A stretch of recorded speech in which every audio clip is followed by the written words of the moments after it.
이 영상을 보고 계신 분들께 먼저 말씀드리고 싶습니다. 이건 부모님 혼자 보시라고 만든 영상이 아닙니다. 자녀와 부모가 함께 앉아 보셔야 합니다. 요양원이라는 주제는 어느 한쪽만 고민해서는 답이 나오지 않기 때문입니다. 대부분 요양원은 갑작스럽게 결정됩니다. 돌봄이 어려워지고 상황이 더는 버틸 수 없을 때야 비로소 선택하곤 하죠. 그러다 보니 준비가 부족합니다. 그리고 그 부족함이 결국 부모님께는 불편으로, 자녀에게는 죄책감으로 돌아옵니다. 요양원은 누군가의 인생에서 마지막 터전이 될 수도 있는 곳입니다. 그만큼 신중해야 합니다. 그렇다고 피할 수 없는 현실을 무조건 부정적으로만 볼 필요는 없습니다. 들어가기 전에 미리 준비하면 후회 없는 선택이 될 수 있습니다. 그렇다면 그 준비는 언제, 어떻게 시작해야 할까요? 요양원은 반드시 부모님이 아직 건강하실 때 자녀와 함께 미리 알아보고 방문하는 과정이 필요합니다. 누구 한쪽이 독단적으로 고르는 게 아니라 함께 발로 움직이고, 함께 확인하고, 함께 대화해야 후회 없는 선택이 됩니다. 요양원 선택에서 가장 큰 실수는 부모님 몰래 알아보고 자녀가 혼자 결정하는 겁니다. 아무리 좋은 곳이라도 부모님이 직접 보시지 않았다면 납득하기 어렵습니다. 반대로 부모님만 알아보고 오셔도 현실적인 조건과 비용 문제를 놓칠 수 있습니다. 그래서 처음부터 끝까지 부모님과 자녀가 같이 다니며 투어하듯 준비해야 합니다. 방구조, 복도, 식당, 프로그램, 면회 규정, 분위기, 이 모든 과정을 부모님과 나란히 걸으며 확인해야 합니다. 이 과정에서 부모님의 반응이 바로바로 드러납니다. 이건 괜찮다, 이건 불편하다 라는 말이 나오는 순간 가족 모두가 선택의 기준을 갖게 됩니다. 그 기준을 가지고 가장 먼저 살펴봐야 할 곳이 바로 생활 공간입니다. 복도가 안전하게 정리되어 있는지, 휠체어나 보행기를 사용하기 불편하지는 않은지, 바닥이 미끄럽지는 않은지, 조명이 어두워 불안하지는 않은지 꼼꼼히 확인해야 합니다. 방에 들어갔을 때는 침대 높이와 위치, 창문이 잘 열리고 햇빛이 들어오는지, 화장실이 어르신이 쓰기에 안전한지 꼭 체크해야 합니다. 문턱이 높으면 넘어질 위험이 크고, 손잡이가 적절한 위치에 없으면 생활이 불편해집니다. 생활 공간은 사진만 보고 알 수 있는 것이 아닙니다. 부모님의 몸이 직접 느끼고 입으로 말씀하셔야 답이 나옵니다.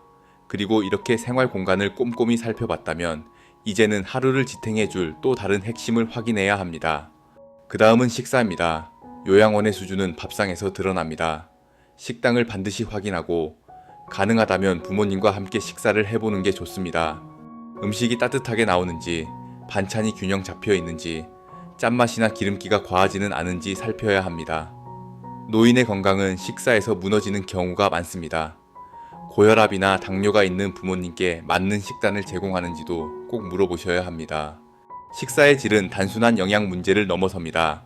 정성이 담긴 식사인지, 형식적으로 내놓은 음식인지 부모님은 바로 알아차리십니다. 부모님이 직접 드셔보시고 이 정도면 괜찮다 라고 말씀하셔야 자녀도 안심할 수 있습니다. 그리고 밥상이 부모님의 건강을 지켜준다면 생활의 활력을 지켜주는 건 활동입니다. 그래서 다음으로 살펴야 할 건 요양원의 프로그램입니다. 좋은 요양원은 어르신을 가만히 두지 않습니다. 매일 일정 시간 걷기를 시키고 간단한 체조나 손운동, 카드놀이, 노래, 미술 같은 인지 활동을 꾸준히 운영합니다. 이런 활동이 쌓이면 신체와 정신 상태에 큰 차이를 만듭니다. 움직이지 않으면 근육은 빠르게 줄고 치매도 빠르게 진행됩니다. 반대로 활동이 있는 곳은 자립도가 오래 유지되고 표정이 살아납니다. 부모님이 직접 이 장면을 보시고 저 정도라면 나도 할 수 있겠다 라고 말씀하신다면 그건 좋은 신호입니다. 프로그램이 어느 정도 운영되는지를 확인했다면 이제는 부모님이 외로움을 느끼지 않도록 하는 장치가 마련되어 있는지도 살펴야 합니다. 요양원 생활에서 가장 큰 고통은 나는 버려졌다는 생각입니다. 이 감정을 막으려면 가족과 소통할 수 있는 체계가 있어야 합니다. 면회가 현실적으로 가능한지, 영상통화나 정기적인 연락이 가능한지 반드시 확인하세요. 코로나 시기에 일부 요양원은 아예 면회를 차단했지만 어떤 곳은 짧은 시간이라도 얼굴을 보여줄 방법을 마련했습니다. 그런 노력이 어르신의 정신 건강을 지켜줍니다. 부모님이 여기라면 가족을 자주 볼 수 있겠다 라는 확신을 가져야 합니다. 소통이 없는 요양원은 아무리 시설이 좋아도 결국 부모님을 외롭게 만듭니다. 이제 마지막으로 모든 것을 종합해서 보여주는 요소가 있습니다. 그건 바로 요양원의 분위기입니다. 요양원의 진짜 얼굴은 분위기에서 드러납니다. 어르신들이 어떤 표정을 짓고 있는지, 직원들이 이름을 불러주며 대하는지, 10분만 머물러도 공기의 차이는 분명히 느껴집니다. 건물이 화려해도 삭막한 분위기라면 부모님은 오래 버티기 어렵습니다. 반대로 시설이 조금 부족해도 사람 냄새 나는 곳은 부모님께 편안함을 줍니다. 부모님과 함께 앉아 지켜보며 느끼는 게 가장 확실한 방법입니다. 그리고 이런 투어 과정은 단순히 시설을 고르는 절차가 아닙니다. 부모님의 진짜 바람을 듣는 시간이기도 합니다. 나는 화려한 방보다 햇볕 잘 드는 작은 방이 좋다. 밥은 단순해도 되니 운동을 꼭 시켜주는 곳이었으면 한다. 가끔이라도 가족이 자주 올 수 있는 게 중요하다. 이런 말씀은 직접 묻고 같이 다녀야만 들을 수 있습니다. 부모님의 목소리를 들을 수 있는 시간이 곧 후회 없는 선택을 만드는 힘이 됩니다.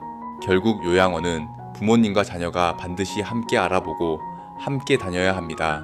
생활 공간, 식사, 프로그램, 가족 소통, 분위기, 이 5가지를 투어하듯 하나하나 확인하는 것이 핵심입니다. 부모님이 직접 보고 말씀하셔야 하고 자녀가 옆에서 함께 판단해야 합니다. 이 과정을 거쳐야만 요양원은 무덤이 아니라 삶을 이어가는 터전이 됩니다. 요양원은 누구에게나 쉽지 않은 선택입니다. 그러나 준비된 선택이라면 부모님에겐 편안한 생활이 되고 자녀에겐 죄책감 대신 안심을 남길 수 있습니다.